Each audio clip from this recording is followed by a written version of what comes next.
Film স্টারের বড় বড় ধাপ্পাবাজ, ওইসব বড় বড় দেবতাদের ছবি সেলুনির ঘরের দেয়ালের গায়ে সাঁটা রয়েছে না? কত বোঝা যায়নি? জি, যে কচিটা আলেম চিনতে পারছিল না, ওই কচিটা আস্তে আস্তে ধরে এলে সেলুনির ঘরে ঢুকিয়ে, কচি এই দেবতাটা চিনতে পারো? চাচা জুলফি নিয়ে বেশ লম্বা টাইপের, মনে হচ্ছে এটা মিঠুন চক্রবর্তী হতে পারে। এইটা বলে হ্যাঁ চাচা, পরিষ্কার করে ফর্সা মোটা মতন কপালে ফোঁটা আছে, মাইক হাতে করে গান করতেছে, এটা নিশ্চয়ই লতা মঙ্গেশকর। বলে ওটা, বলে ওটা ওটা ওষা উত্তুপ, এটা বলে এটা লকেট চ্যাটার্জি। ঠেলা, যে ছেলেটা দেগঙ্গার থানার ভিতরের আলেমের মুখ দেখে চিনতে পারিনি, সেই ছেলেটা একদম সেই বোম্বের বড় বড় হাই গ্রেড এ গ্রেড জন্তুদের ভালো করে চিনে ফেলেছে। এই চেনার পিছনে অবদান কি কচিদের না বাপেদের? যদি বড্ড অস্বস্তি হয়, যদি সিনেমা থিয়েটার বা স্কোপ না দেখে যদি নিজেকে ঠান্ডা না করা না যায়, যদি সিনেমা আর ব্লু ফিল্ম না দেখে যদি নিজেকে সামলানো না যায়, আমি টাকা দেব দেবাংলা থেকে ব্লু ফিল্ম নয়, বারাসাত থেকে ব্লু ফিল্ম দেখে আসুন। খোদার কসম বলছি, চায়ের দোকানে টেলিভিশন চালিয়ে চালিয়ে আর বাড়ি ঘরে ভিডিও ভিসিআর আর সিডি মেশিন দেখে উঠতি প্রজন্মের এই কচি কাঁচা বাচ্চা ছেলে মেয়েদের ভবিষ্যৎ গুলো নষ্ট করার অধিকার আপনার নেই। গোটা সমাজ জুড়ে আছে আওয়াম চলে গেল সিনেমা থিয়েটার করে করে, তার নগ্ন চিত্র, তার নগ্ন স্বভাব, তার পোশাক দেখে শুনে আমাদের সমাজের ছেলেদের মেয়েদের লজ্জা সরম বলতে আর কিছু থাকলো না। যদি বুঝতে হন তাহলে আপনার পায়ে ধরে বলছি, ওই ভিডিও টেলিভিশন গুলো আছাড় করে ফেলে দিয়ে নিজের উঠতি কোমলমতি শিশু সলভ এই বাচ্চাগুলোর ভবিষ্যতের সুরক্ষার জন্য আপনি ভাবুন। এরা বোম্বের অমিতাভকে চিনেছে, এরা অমুক জায়গার অমুক তমুককে চিনেছে, এরা সেখানে যেতে হয়নি। আপনার বদমাইশি করার কারণে এরা এই সমস্ত শয়তানি আড্ডায় মন মাতিয়ে দিয়েছে। চায়ের দোকানে টিভি নেই এখন, ঠেলা। আরে একটা সুবিধা হয়েছে, চায়ের দোকানে টিভি নেই, যে সমস্ত লোকজন একটু পাঁচ ওয়াক্ত নামাজ কালাম পড়ে, টিভির দোকানে গিয়ে দেখতে পেত না, অন্য জায়গায় গিয়ে দেখি লোকে খারাপ বলতো, একটু নামাজ কালাম পড়ে, মুখে একটু দাড়ি টাড়িয়ে আছে, ওর কাছে সুবিধা হয়েছে। চার দোকানে বসে চাও খাচ্ছে, টিভিও দেখতেছে, কেউ বলতে পারবে টিভি দেখতে, আমি তো চা খাতে যাচ্ছি। এবার মাছ পথের একটা গোষ্ঠীর দারুণ সুবিধা হয়েছে। আগে তুই দেখা শখ হলেও, যেহেতু নামাজ পড়ে, যেহেতু দাঁড়িয়ে আছে, লোকজন চিনে ফেলবে, খারাপ বলবে, এই আত্মমর্যাদার খাতিরে যেত না, টিভির দোকানে বসে দেখতে পারতো না। কিন্তু এখন একদম পানি ফেনা হয়ে গেছে। সমাজ সারবে কি করে? মৌলভী সাহেবদের বাবার তাকত আছে, সমাজকে সারাবে যদি সমাজের বাপগুলো সাইজ না হয়, যদি সমাজের মাগুলো সচেতন না হয়। আমি তো একদিনের ভাড়াটে মৌলকে এসছি, ভক্তি দিয়েছেন, খানিকটা বকে চলে যাবো, আস্তে আস্তে বাড়ি চলে যাবো, আমার আর কোনো খবর হবে না। যাক, বলেছিলাম 12:30 11:30 পর্যন্ত, 35-40 হয়েছে, এ পর্যন্ত থাক, আল্লাহ বাঁচায় তো, আমার পরে পশ্চাতে সময় মতন দেখা যাবে। যে চোখে দিয়ে শুধু দেখা দেখা, দুটো বলেছি জড় পদার্থ, দুটো বলেছি প্রাণী জগৎ, শুধু দেখলে সওয়াব। আমরা আমাদের বাচ্চাগুলোকে কিভাবে সর্বনাশের পথে ঠেলে দিচ্ছি তার একটা ছোট্ট নজির বলেছি। চলুন আর একটু আগে বাড়ি। আমার মূলত কোরআনের আয়াতটা ছিল লা তুশরিক বিল্লাহ, কথাটা যেন ভুলে যাবেন না। ভাই চঞ্চল হচ্ছেন নাকি? চঞ্চল হলে হবে না। চলুন সেই আয়াতটা বোঝাবার জন্য ইমাম গাজ্জালির একটা কোটেশন বলেছি, ঠিক তার পাশাপাশি কোরআনের আর একটা আয়াত বলেছি, লাকাদ জারা'না লিজাহান্নামা কাসীরাম মিনাল জিন্নি ওয়াল ইনসি লাহুম কুলুবুন লা ইয়াফকাহুনা বিহা, কলবের কথা একটা বলেছি, ওয়ালাহুম আ'ইউনুন লা ইবসিরুনা বিহা, চোখের কথা একটা বলেছি। এবার কানের কথাটা বলবো, ওয়ালাহুম আযানুন লা ইয়াসমাউনা বিহা, তাদের কান দেওয়া হয়েছে কিন্তু শোনে না। শোনে না তার মানে এতটা মানুষ এখানে শুনছি, নিশ্চয়ই শুনছি। আল্লাহ পাক রব্বুল আলামিন মানুষের শ্রবণের জন্য কান যেমন দান করেছেন, আমি বক্তা যেমন আপনার কথা শুনতে পাই, দেশের শ্রোতা মণ্ডলী তারাও তো তেমন আমার কথা শুনতে পান। তবে বান্দা মনে রাখুন, সন্ধ্যা থেকে নিয়ে বহু আলেম এখানে বক্তৃতা করেছেন, অনেক মানুষ এখানে ওয়াজ নসিহত করেছেন। তবে আমি আপনার বংশী মনে রাখুন, একটা কথা বারবার করে মনে রাখুন, পিতা এবং মাতা কোনো দিনের জন্য তার সন্তানকে কখনো খারাপ পথে ঠেলে দেয় না। পিতা মাতা কোনদিন সন্তানের অবনতি সহ্য করতে পারে না, সন্তানের ক্ষয়ক্ষতি পিতা মাতা কোনদিন গ্রহণ করতে পারে না। এটা হলো বাপ মার একটা খুব ভালো চরিত্র, যে সন্তান ভালো হোক, সন্তান উন্নত ধরনের জীবনযাপন করুক, আমার সন্তান দেশ দশের হিতাকাঙ্ক্ষী হোক, আমি পিতা মাতা আমরা গর্বিত হব, এটা সব বাপ মা চায়। বাপ মা বলতে একটু অন্য অ্যাঙ্গেল দিয়ে ধরে নেন। আমার দুটো ছেলে, আমি হলো মানুষের বাপ, তাই তো? যে গাই গরুটার একটা বাছুর আছে, তাহলে গাই গরুটা বাছুরটার মা, এটা তো খুব স্বাভাবিক। আমি দেখেছি মাঠে ঘাটে গাই গরুটার ওয়ালাহুম আয়ুনুন লা ওয়ালাহুম আযানুন লা ইয়াসমাউনা বিহা, কান আছে কিন্তু শোনে না। ব্যাপারটা কি রকম? কান আছে তো শোনে না, তার মানে সকালবেলা এড়ে গরু দুটো মাঠে লেড়াতে হবে, নাঙল চুষতে হবে, দামড়া গরু। মুখে এক ধরনের কি দেয় না, গেজে, আমাদের ওদিকে ঠুসি বলে।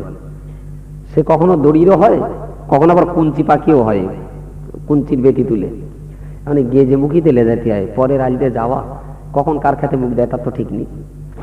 মানে আমি 7 বার হজ করেছি, বুখারী শরীফ খতম করেছি, আমি কোরআনের হাফেজ, আমি পীর সাহেব, আমি দেশের একজন বিশিষ্ট পণ্ডিত মানুষ, দেশের জনগণ আমার জিন্দাবাদ দেয়। সকালবেলা গলি ঘরে গিয়ে নাঙল চষব, জন মাঠে আছে, আমি শুধু গরুটা মাঠে দিয়ে আসবো। তা আমি গলি ঘরে নিয়ে গিয়ে গরুটার সেই ঠুসি পেড়ে দেখি, সে ঠুসিটা তো ছিঁড়ে গেছে ঘোড়ার দিন, কি হবে? আমি সর্বনাশ করি। আমি হাজি সাহেব, মাওলানা সাহেব, সুবি সাহেব লোক, আর আমার গরুর মুখে ঠুসি নি, পরের খেতে যদি ফসল গাছে তো জাত পিলওয়ান যাবে। তো সে গরুটার পিঠির থেকে মাথায় হাত বুলি গেলে দেখছি, সোনার চাঁদ মনা, তোর কবে থেকে মানুষ করেছি, তা তুই অন্তত একটা কথা রাখিস, তোর মুখে ঠুসিটা না ছিঁড়ে গেছে, তোর এটুকুন মাঠেলে যাবো, তুই হলো হাজি সাহেবের গরু, তুই মাওলানার গরু, তুই ইমাম সাহেবের গরু, তুই পীর সাহেবের গরু, খবরদার তোর পায়ে দুখানা জড়িয়ে ধরছি। আলী যাওয়ার পথে যদি লোকের খেতে বেগুনি চারাটার কিছু দেখিস, খোদার কি যেন খাস না। গরুটার হাতে পায়ে ধরে অনুনয় বিনয় করে ওরে কত কায়দা করে বোঝালো, তা গরুর জাত তো, ও চুপচাপ খুব ভালো করে পুঁথি পড়ানো করে বুঝগে ওরে দিছে আগে, যার খুশি আছে তারে দিস পেছনে, এর টান আছে। আর পেছনের দড়ি তার সবসময় টান থাকে, পেছনের গরুটা মাথা নিচু করতে একটু টান পড়বে, কিন্তু সামনের গরুর দড়ি তো, আপনার গরুটার দড়ি তো টান থাকে না। এখন এই শীতকালের থুক থেকে যদি তেওড়ের ডালি চাষ করা হয়, আর দামড়া গরু যদি চোখের সামনে এরকম থুক থেকে তেওড়ে গাছ পায়, ছাড়বে? একটুখানি অন্যমনস্ক হয়েছি, আর জিভ দিয়ে এক পাটা পরিষ্কার করে দিয়েছে। কি সব বোনাস করলে তুই, আমার জাতকুলমান গেল যে, হারাই শয়তান, আমি ধরে গলিঘরে রেখে এত পুঁথি পড়ানো করলাম যে আমি হাজি সাহেব তোর মুখে আজকে ঠুসিনি, যেন পরে তেওড়েটা খাস নি, শয়তান তো লজ্জা শরম নেই বলি পর থেকে বড়া কোম্পানির জুতোটা খুলে ওর মুখির গলার নে ধরে আচ্ছা কায়দা করে 2 মুখি জুতকে নিলাম। জুতো টুতো মেরে ওর গালের জ্বালা কেরাম হচ্ছে সেটা আমি জানি না, তোমার আমার এখানে হাতের জ্বালা থামিনি, শয়তানের জাত হাত, আর কারো খাতে মুখ দেবিতে বুঝতে পারবি। আচ্ছা মারধর করে ফেললে যাচ্ছি, জ্বালা কমার আগে ফের যদি থুকথুকে এরকম টক বেগুনি চারা টারা পায়, ছাড়বে বলে মনে হয়? কেন ওর কান ছিল না? যে গরুর কান আছে না নেই? রব্বুল আলামিন কোরআন শরীফে বান্দার জন্য বলেছেন, ওয়ালাহুম আযানুন লা ইয়াসমাউনা বিহা, এমন একটা শ্রেণী দুনিয়ার বুকে বিদ্যমান রইবে যাদের শোনার জন্য কান দেওয়া হয়েছে বটে, কিন্তু তারা শরীয়তের কথা শুনবে না। এতবার হাতে পায়ে ধরে শ্রোতাদের বলা হলো, বাবা নামাজ কাজা করো না, রোজা নষ্ট করো না, হাতে পায়ে ধরে বলা হলো হারাম মাল ভক্ষণ করো না, গরিবের টাকা আত্মসাৎ করো না, ওজনে কম বেশি দিও না, পরের মাল জবরদখল করো না, যদি বাগড়া রেকর্ড করো না। এত অনুনয় বিনয় করে ওলামা সম্প্রদায় দেশের জনগণের পায়ে ধরে ধরে কথাটা বলে দিল। দেশের জনগণ কি ওলামাদের সব কথাগুলো মানতে পেরেছেন? কথা বলো। আমি সিয়াসাত তার হাদিস পড়ে মাওলানা টাইটেল নে এখানে ওয়াজ করতে বসে বলল যে 5 ওয়াক্ত করে নামাজ ফরজ, আপনারা ভাই কেউ যেন 5 ওয়াক্ত নামাজ কাজা করবেন না। গলিঘরের দামড়া গরুটার হাতে পায়ে ধরে বললুম, তুই যেন পরের ফসলটা খাস নি, সে জন্তু আমার কথাটা নেলে না। এরে বললুম নামাজটা 5 ওয়াক্ত পড়িস, এও আমার কথাটা নেলে না। এখন সেই শ্রোতাটা আপনি না, শ্রোতাটা আমি। বক্তা বলে গেলেন নামাজ পড়িস, আমি পড়লুম না। ওরে বলা হলো ঘাসটা খাস না, তেওড়েরা খাস নি, ও শুনল না। তাই আমার এই কানের সঙ্গে দামড়া গরুর কানের কোনো পার্থক্য আছে বলবেন? যে খুব যদি বলতে হয় তাহলে বলতে এটা ছোট আর ওটা এত বড়, এই ছাড়া আর কিছু পার্থক্য আছে? পুরো গরুর জাত। যদি কারোর আত্মমর্যাদায় লেগে যায়, ভাই পায়ে ধরে বলছে আমাকে ক্ষমা করবেন, আমি নেই এত বড় বড় এরকম বলি তো এই লেবে এবার বাড়ি যাওয়ার মনে মনে চিন্তা হবে, এতটা বুড়ো বুড়ো লোকের সামনে এত কথা বলি, তুই থাকে যার এরকম কথা বলবো না। তুই কেন লোকের মনে এই কষ্ট দেবো, অযথা কেন ব্যথা দেবো? আমার কি অনুশোচনা হয় না? আমার কি লজ্জা শরম একেবারে নেই? অনুশোচনা হয়, আমিও মনে মনে কষ্ট পাই, কিন্তু জানি এর গায়ে কাপড়ে যে জাতের কলার প্রচুর দাগ লেগেছে তাতে ওই সামান্য খুসখুস করার কাজ না, একদম ঝাপটা আছাড় না মারা পর্যন্ত কলার দাগ উঠবে না। জি, এ তো আর জাতটা যে কোনো জিনিসের দাগ না, একদম কলা কচুর দাগ ব্লিচিং পাউডার দিয়ে খুসখুস করার কাজ না, পাটায় ফেলে উদ্যম পাদ্দাম চুরো আস্তে আস্তে আস্তে দাগ ফ্যাকাশে হতে হতে একসময় সমান হয়ে যাবে। সেই জন্য একটু কাপড় কাচা করতে হয়, না করলে ঠিক হক আদায় করা যায় না।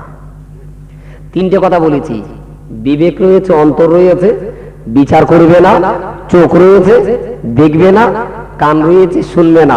আমরা অন্তর দিয়ে বুঝি, চোখ দিয়ে দেখি, কান দিয়ে শুনি, তবে দেখা শুনে গুলো আসামির বেশে না ফরিয়াদের বেশে বিচার দিলাম আপনার হাইকোর্টে। আমার মনে হয়েছে বসিরহাটের কোর্ট বলেন, বারাসাতের কোর্ট বলেন, আর কলকাতার হাইকোর্ট আর দিল্লির সুপ্রিম কোর্ট, যে যত বড়ই কোর্ট বলুক না কেন, আমি যতদূর ভেবে দেখেছি প্রত্যেকটা মানুষের বিবেকের মতো বড় আদালত আমি জগতে আর দুটো খুঁজে পাইনি। কি নিজের মনের চাইতে বড় হাইকোর্ট আর আছে? যত অন্যায় আপনি করুন, দেশের জনগণ আপনার প্রতিবাদ করতে পারেনি। আপনি যে পার্টির ক্যাডার, আপনি যে গ্রামের মোড়ল, আপনি অন্যায় করেছেন, কেউ প্রতিবাদ করিনি, কিন্তু শুয়ে পড়লে মনে মনে দগ্ধীভূত হতে হবে, এটা ভুল হয়ে গেছে। ও গরিব বলে ওর প্রতি অন্যায় বিচার, আপনার অন্তরের দহন জ্বালা থেকে কেউ আপনাকে রেহাই দিতে পারবে না। রব্বুল আলামিন আল্লাহ আমাদের অন্তরের কথা বলেছেন, চোখের কথা বলেছেন, আমাদের কর্ণকুহরের কথা আমার আল্লাহ বলে দিয়েছেন। এসব কথা বলার পরে রব্বুল আলামিন বললেন, ও বান্দা মনে রাখুন, যাদের অন্তর রয়েছে কিন্তু বিবেচনা করে না, চোখ রয়েছে কিন্তু যারা দেখে না, কান রয়েছে কিন্তু যারা শোনে না, আমি আল্লাহ পাক বলে দিলাম ওদের তো পরকালে জাহান্নামে দিয়ে দেওয়া হবে। তবে তার চাইতে একটা বড় মজার ব্যাপার হলো, উলাইকা কালানামি, ওরা হলো চতুষ্পদ জন্তু জানোয়ারের সমান, বালহুমা বাল, বরঞ্চ জন্তু জানোয়ারের চাইতে নিকৃষ্ট মানব। যে আব্দুল মাতিনকে আল্লাহ বলেছিলেন আশরাফুল মখলুকাত, সৃষ্টি জগতে সেরা, সেই আমি আল্লাহ আজকে তাকেই বলেছে যে চতুষ্পদ জানোয়ারের মতো। জানোয়ারের মতো কেন বলেছেন? তা ওই তেউড়ে খাওয়ার নামাজ না পড়ার সঙ্গে একটা তুলনা করে বললাম, ওর কান আর আমার কান, অতএব দেয়ার ইজ নো ডিফারেন্স। এবারে বললেন বালহুমা বল, বরঞ্চ শুধুমাত্র জানোয়ারটা এটাই শ্রেষ্ঠ নয়, কুকুর, বিড়াল, হাঁস, মুরগি, গরু, ছাগল বরঞ্চ তার চাইতেও খারাপ, মানুষ তার চাইতেও খারাপ। এটা কি সম্ভব? এটা কি আল্লাহ বাড়িয়ে বললেন? এটা কি আমাদের যতটা পাওনা তার চেয়ে বেশি শাস্তি দিলেন? আমার মনে হয় মোটেই বেশি শাস্তি হয়নি, আমাদের যতটা পাওনা আল্লাহ তার চাইতে একটু কম দিয়েছেন। কেন আমি চতুষ্পদ জানোয়ারের চেয়ে নিকৃষ্ট? আমি আমার কথা বলছি, আপনাদের উপরে চাপালে হয়তো আর পিড়ির চামড়া থাকবে না, আমার উপর দিয়ে বলুক, আমার কথাই বলছি। আমি চতুষ্পদ জন্তু জানোয়ারের চাইতে খারাপ। কেন খারাপ? এক নম্বর কথা হলো, হাঁস পোষা হয়, এদিকে হাঁস কমলে থাকে ঘরে নাকি ডোবে, সকালবেলা ডোব খুলে দিলি ওর ভেতরে মুরগি আর হাঁস দুটো প্রাণী থাকে, হুড় করে বেরিয়ে আসলো, ডাড়া করে বাড়ির গিন্ডির পেছন পেছন খানিক সময় ঘুরবে, যার যা খোরাক তাই দুটো দিতে হবে। মুরগি দুটো ভাত কুড়ো আপনার খুদ চুত খেয়ে চাকরিতে বেরোবে, আর হাঁস দুটো ফ্যান কুড়ো খেয়ে ডিউটি চলে যাবে। এর ড্যাঙা আর ওর পুকুর যার সেই ডিভাইডেশন আলাদা আলাদা জায়গায় চলে যাবে। এখন সে আমার স্ত্রী সকালবেলা ডোব খুলিতেছে, হাঁস দুটো পেছন পেছনে ঘ্যান ঘ্যান করতেছে, তা সে কুড়ো নেই, ওর যেটা খাবার সেটা নেই, তা ঝাঁটালাতি মেরে হাঁস দুটো তেড়িয়ে দিলে বাড়িতে চলে গেল। বেলা 10টার সময় অন্যের বাড়ি থেকে কুড়ো কিনে আনিয়ে একটা ওই হাঁসের খেত দেওয়া হয়, মাটির মালসা বলে তো না কি বলে, মাটির মালসায় সেই কুড়ো খানিকটা আর বাসি প্যান খানিকটানে দে হগল বগল করে ঘুটে আমার স্ত্রী যে পুকুরের কিনারায় দাঁড়িয়ে ওই মালসাটা ধরে, আমাদের তের ভিতরে একটা ডাকার না ব্যাপার আছে, আমি আব্দুল মাতিন, ও আব্দুল গফফার, আব্দুল সাত্তার, হাঁসের এরকম কিছু আছে, লালটু পল্টু এরকম কিছু আলাদা নামটাম, সব সিপিএম, কংগ্রেস, ফুরফুরা, তবলিগ, হেজবুল্লাহ, সারা দেশে সব ডুবের হাঁসের একটাই নাম, আয় গড়গড়। ও যেখানেই থাক এটাই হলো ডাক। সে বড় লোকের বাড়ি যে ডাকে আসবে, গরিবের হাঁস সেই একই ডাকে আসবে, ওদের আলাদা কোনো নাম দাম নেই। আমার স্ত্রী পুকুরের ধারে দাঁড়িয়ে মাংসটা নিয়ে যেই একটা ডাক দিয়েছেন, পুকুরের অপর প্রান্তে খেলাধুলো করা, ডুব মেরে সাঁতার খেলা, এক পাল হাঁস, 1-150 হাঁস যেন একদম ঝাপটা কেটে ছুটে এসছে। ডেকেছে মানে নিশ্চয়ই কোনো টিফিনের ব্যবস্থা আছে, ওরা ছুটে এসে ছুটে নিয়ে এসে যে জায়গাটায় আমার স্ত্রী ওটা ধরে রেখেছেন, ঠিক 10-15 হাত দূরে সব গোল হয়ে দাঁড়িয়ে গেছে। দেখলি মনে হবে কোনো বাম্পার পড়েছে, করছে না কেন? ঠিক আমার স্ত্রীর যে হাঁস দুটো, এর ওর বগলের তলাতে পিঠির উপর দিয়ে গলে টলে একদম পাত্রে এসে কুড়ো খাচ্ছে, বাকি হাঁসগুলো আর এগোচ্ছে না। কারণটা কি? এ তো আলাদা করে ডাকা হয়নি যে আমার হাঁস চলে আয়, শুধু ডেকেছেন হাঁস বলে। সবগুলো এলো, ওরা দাঁড়িয়ে থাকলো, আর এই দুটো কাছে এলো। তার মানে এরা দুটো তার মালিক চিনতে পেরেছে যে চাচি সকালবেলা খেত দেয়, আজকে সকালে খেত দেয়নি, সেই চাচি তো কুড়ো লেগেছে, কোনো ভয় নেই। কিন্তু দূরে যেগুলো আছে ওরা ওখানে দাঁড়িয়েই গাদন খেলবে, এগোবে না, বলে সব মনে হয় তো আঙ্গা চাচি না গেলে আবার ঘাড় মটকান দেয় কি, তা তো ঠিক নেই। এতটা বিপদ আছে। এ তো অপরিচিত মেয়ে এলো, একটাও কাছে আসবে না। এই কথাটা কি বাস্তব না অবাস্তব? খুব বাস্তব, আমি দেখে দেখে বলছি আর কি। জি, তাহলে হাঁস, বাসি ফ্যান আর শুকনো কুড়ো খেগো হাঁস, সে তার মালিক সম্পর্কে খুব সচেতন। ওরে যে টানাটানি করে, ওর যে ডোবের পাতাটা খোলে, ডোবটা যে দেয়, খাবারটা যে দেয়, এ মালিকটার হাঁস খুব ভালো চেনে, খুব ভালো চেনে। নাম্বার 2, যে লোক ছাগল নাড়াচাড়া করে, সকাল হয়েছে ছাগলটা নিয়ে রাস্তার ধারে কোনো একটা খেতে বেঁধে দিয়ে আসলেন, বেলা 10টা, 11টা, 12টা, প্রতিদিন 12টার সময় ছাগল বাড়ি আনা হয়। আজকে এখনো 12টা বাজিনি, তবে 11টার দিকেই স্ত্রী বলেছে জামাই এসেছে, 2টো ডিম আনতে হবে। তা ছাগল যেখানে বাঁধা আছে সেই জায়গা ওভারটেক করে দোকানে যাবো ডিম আনতে। ওই রাস্তাতে সারাদিন কত লোক যাচ্ছে, ছাগলের কিচ্ছু হয়নি, চুপচাপ ঘাস খেয়েই যাচ্ছে, কত লোক যাচ্ছে রাস্তাতে, ওর মাথা গরম হয়নি।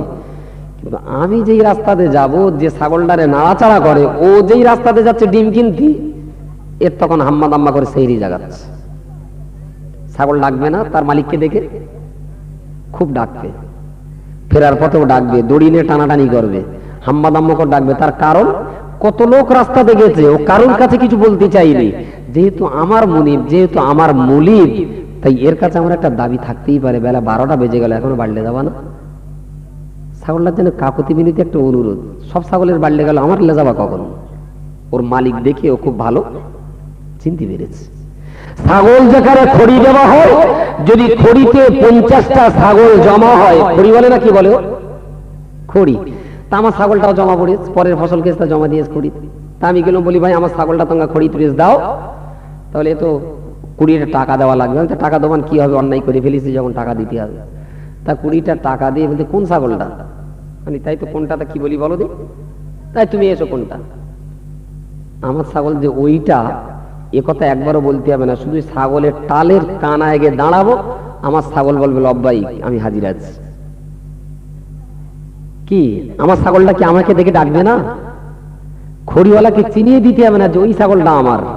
ছাগলটা যদি আমি নাড়াচাড়া করে থাকি, ওই 70-80টা ছাগলের ভিতরে আমার ছাগলের আচরণ দেখে খড়ির মালিক বুঝতে পারবে যে এই ছাগলটা এই মালিকের। মালিক সম্পর্কে চতুষ্পদ জানোয়ার, ঘাস আর খড় খেয়ে ছাগল, সে তার মালিক সম্পর্কে অত্যন্ত সচেতন। রাতের গভীর অন্ধকারে আপনি বাড়িতে যখন গমন করেছেন, রাত 12টা, 1টা, 1:30 কিংবা 2টো বেজে গেল, গোটা আমিনপুরের মানুষ যখন নীরব নিস্তব্ধতার সঙ্গে ঘুমিয়ে রয়েছেন, রাতের অন্ধকারে অত্যন্ত গুটি গুটি পায়ে আপনি এগিয়ে এসেছেন। আপনার বাড়ির প্রাচীরের গিরিলের আপনার লকটা যেই না আপনি ঘুরিয়ে দেবেন, বেঁকানো লটায় হাত দিয়ে যেই না একবার ঘুরিয়ে দিলেন, ওই লটা খটাস করে যখন নিচের লোহার সঙ্গে ধাক্কা খেলো, একটা আওয়াজ কানে যাওয়ার সঙ্গে সঙ্গে আপনার প্রাচীরের ভিতরে বন্দী থাকা আপনার পোষা কুকুর কিন্তু আর চুপ করে থাকবে না। এত রাত্রি গিরিল খুললো কেডা? পোষা কুকুর হলে ডাকবে না? ডাকবে মানে একদম ফেড়ে আমদানি করবে। এত রাত্রি গিরিল খুললো কেডা?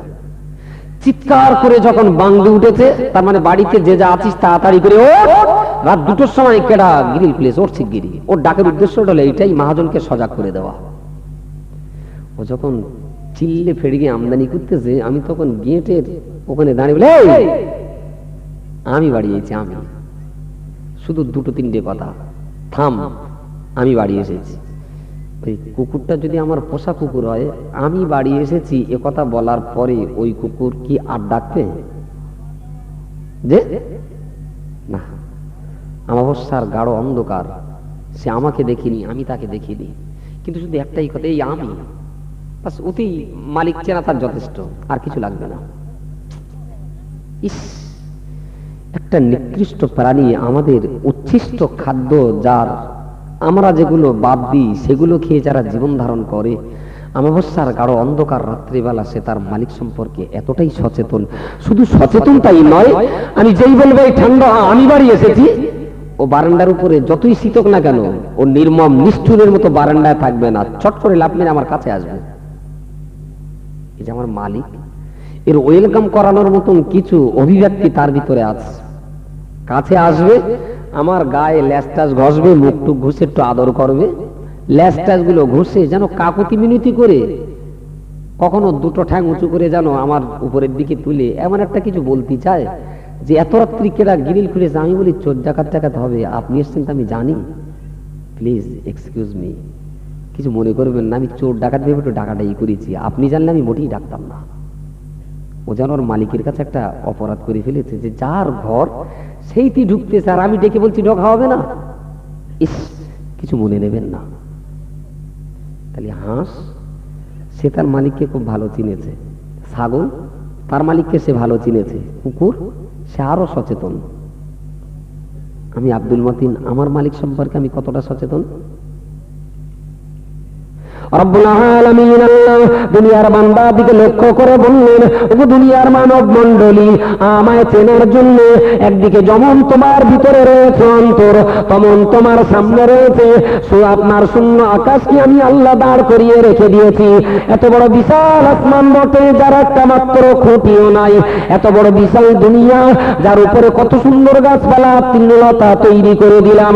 ওগো বান্দা, তুমি শোনো শোনো, অন্তর দিয়ে তুমি চিন্তা করবে, চোখ দিয়ে বান্দা তুমি আমার দুনিয়া ভালো করে দেখবে, কান দিয়ে আমার বাণী কোরআন শরীফ বান্দা তুমি ভালো করে শুনবে। বান্দা তুমি মনে রেখো, আমার জাতের কসম করে তোমায় বলছি, তুমি মরণ পর্যন্ত কোনোদিন আমায় দেখতে পাবে না, তো আমাকে দেখার মতো সহ্য করার ক্ষমতা বান্দা তোমার হবে না, তুমি আমাকে দেখতে পাবে না। তবে আমার আসমান আমার জমিন দেখার পরেতে, আমার কোরআন তুমি কানে শোনার পরেতে, অন্তর দিয়ে বান্দা তুমি যদি একটু চিন্তা করে নাও, নিশ্চিত করে বান্দা তুমি আল্লাহ আমি আমাকে অবশ্যই করে চিনতে পারবে। আমি যে তোমার আল্লাহ, আমি যে তোমার মালিক, এটা চেনার জন্য তোমার অন্তর চোখ আর কানই যথেষ্ট। কিন্তু কি দুর্ভাগ্যজনক সত্য কথা, আমরা যারা মুসলমান এখানে আছি, আমরা মালিক চিনি না। কেন চিনি বলেন? দেখো দেখো, আমরা আল্লাহকে না চিনলে ঈদের নামাজ পড়তে যেতাম, তারপর সপ্তাহে একদিন করে মসজিদে রেশন তুলতে যাই। ও মা, আমরা যদি একেবারে আল্লাহরে না চেনবো, তাহলে কি শুক্রবারে নামাজ পড়তে যেতাম? এটা তো একটু চিনি। হ্যাঁ হ্যাঁ, আপনি খুব চেনেন, আপনাকে লাখো ধন্যবাদ, প্রাইজ দেওয়ার যোগ্যতা, নেওয়ার যোগ্যতা আপনার আছে। এই বাড়ির গিন্নি যখন পুকুরের ধারে দাঁড়িয়ে শুধু আয় গড় গড় বলে ডেকেছিল, ওপারের হাঁস ঝাপটা কেটে গিন্নির কাছে চলে এলো। ফজরের সময় যখন মুয়াজ্জিন সাহেব আল্লাহর পক্ষ থেকে আওয়াজ পৌঁছে দেবেন, আসসালাতু খায়রুম মিনান নাওম, ঘুমের চাইতে না না না, নামাজের চাইতে ঘুম ভালো, যে ঘুমের চাইতে নামাজ উত্তম, নামাজ ভালো। মূলত এই বাক্যটা মুয়াজ্জিনের বাক্য না খোদার বাক্য? বাক্যটা খোদার, মুয়াজ্জিন কিচ্ছু না, শুধুমাত্র একজন পিয়ন। মুয়াজ্জিন শুধুমাত্র একজন ক্যানভাসার, পাবলিশার, প্রকাশ করেছেন, আওয়াজ করেছেন। মূলত বাক্যটা তো আল্লাহর। তাহলে আল্লাহ যখন ফজরের ওয়াক্তে ডাক দিচ্ছেন, ওরে লালটু পল্টু আব্দুল মতিন আব্দুল গফফার, ও আসসালাতু খায়রুম মিনান নাওম, তোর ঘুমের চাইতে নামাজ উত্তম, তাড়াতাড়ি করে উঠে নামাজটা পড়ে এলে। গিন্নি হাঁস ডাকলো, হাঁস মুহূর্তের ভিতরে চট করে একদম গিন্নির কাছে চলে এলো। আর আমি আমার মালিককে এমন চেনা চিনেছি, আমার মালিক বললো উঠে নামাজটা তাড়াতাড়ি করে পড়, আর আমার যদি ঘুম ভেঙে যায় কেতা কাপড়গুলো ঝেড়ে ঝুড়ে নে, ফের ডাল ফেরালো, আর এক চালান ঘুম। কি মালিক চেনা হয়েছে? মালিক যদি চেনা হতো, চতুষ্পদ জানোয়ার, আপনার বিপদ জানোয়ার হাঁস যদি তার মালিককে চিনে এক প্রান্ত থেকে যদি আরেক প্রান্ত পর্যন্ত যেতে পারে, মুসলমান যদি প্রকৃতপক্ষে আল্লাহকে তারা চিনতে পারতেন, তাহলে নিশ্চিত করে আল্লাহ যখনই এদের ডাক দিতেন এরা লাব্বাইক বলে সে কাজে হাজির হয়ে যেত। খুব বড় কষ্ট হয়, দুঃখ হয় এই জন্যই যে কুকুরের মতো নিকৃষ্ট মানের প্রাণী, সে তার মালিক সম্পর্কে ভালো সচেতন, কিন্তু আমি আব্দুল মাতিন আমার মালিক সম্পর্কে আমি ভালো সচেতন হতে পারিনি। তাহলে আমার জীবন কুকুরের চাইতে কতটা উন্নত মানের একটু বলবেন? রব্বুল আলামিন আল্লাহ পৃথিবীর মানুষের দিকে লক্ষ্য করে বললেন, ওগো বান্দা তুমি মনে রেখো আমি আল্লাহ ছাড়া তোমার সুখ দুঃখের দ্বিতীয় কোনো মালিক নাই, আমি আল্লাহ ছাড়া তোমার কষ্ট দেওয়ার কোনো মালিক নাই, আমি আল্লাহ ছাড়া তোমার জান্নাত পাইয়ে দেওয়ার কোনো মালিক নাই, আমি আল্লাহ ছাড়া তোমার জাহান্নাম দেওয়ার কোনো মালিক নাই। অতএব বান্দা মনে রেখো তুমি আমাকে অত্যন্ত ভালো করে চিনলে, আমার দুনিয়া তুমি ভ্রমণ করবে, আমার আসমান তুমি দেখবে, আমার জমিন তুমি দেখবে, সেটা কাশ্মীর কিংবা হিমাচল প্রদেশ, দেরাদুন কিংবা মৌসুরীর পাহাড় তুমি দেখবে। এত সৌন্দর্য উপলব্ধি করার পরে বান্দা তুমি আমাকে অত্যন্ত ভালো করে চেনার চেষ্টা করবে। আর আমায় বান্দা যদি কোনোদিন তুমি চিনতে পারো, তখন তোমার কাছে আমার বক্তব্য লা তুশরিকি বিল্লাহি, আমার যখন বান্দা তুমি চিনতে পেরেছো, আমার আসলে যেন অন্য কাউকে আর কখনো বসাবে না। এটা আমি আল্লাহ সহ্য করতে পারি না। সুতরাং সন্ধ্যা থেকে কতটা বক্তৃতা হয়েছেন, কতটা শুনেছেন আমি জানি না, সেগুলো নিশ্চয়ই আমলের যোগ্যতা রাখে। আমি আমার নাতি দীর্ঘ আলোচনায় যতটুকু বললাম, যদি আমার আলোচনার পাল্টা কারোর কিছু বলার থেকে থাকে 10 মিনিট সময় দেব। তবে এটাও ঠিক 10 মিনিট বলে চলে গেলে হবে না, তারপরে আমি যেটা বলবো সেটা বাড়লে যেতে হবে। আবার যদি কারোর সাজেশন সৎ পরামর্শ দেওয়ার থেকে থাকে, যে কিছু সব ভালো হয়েছে একটু খারাপ পানা হয়ে গেছে একটু কানে কানে বলে দেবেন, আমি সেরে যাব, এরকম কথা বলবো না কোনোদিন। সকালে আসুন, শেষ দোয়া মোনাজাত হবে, তো রাসূলুল্লাহর দরবার শরীফে আমরা একটু সালাম পড়ি নি। ইয়া নবী সালামুন আল বাদরু আলাইনা ওয়া খাতাফাত মিনহুল বুদুর মিসলাহু নিকিমা রাইনা قط يا وجه سروري يا نبي سلام عليك